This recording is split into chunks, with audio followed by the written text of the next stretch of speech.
जाइए ना राजा जी बाजरिया, आजू छठ के नहान।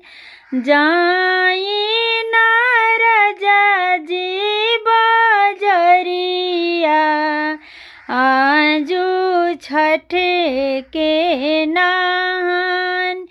आजू दिनवा ये छठी मैया, आज से घरे हो जाई महान।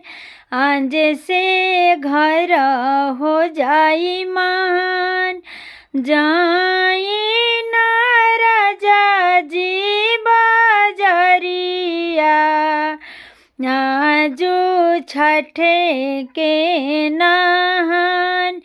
किनी लाई लौकी रहरी दालावा, औरी अरवा चावल।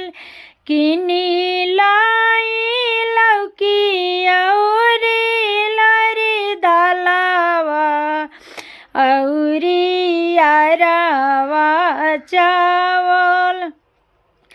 इहे हमें छठ रुके भोजनिया, छठी मैया हुई है परसन। छठी मैया हुई है परसन। दे दिए बुदिया गे अनावा, गोदिया खिलावे लालन। दे दिए बुदिया गे अनावा, गोदी में खिलावे लालन। जाई ना राजा जी बाजरिया, आजू छठ के नहान। आजू छठ के नहान।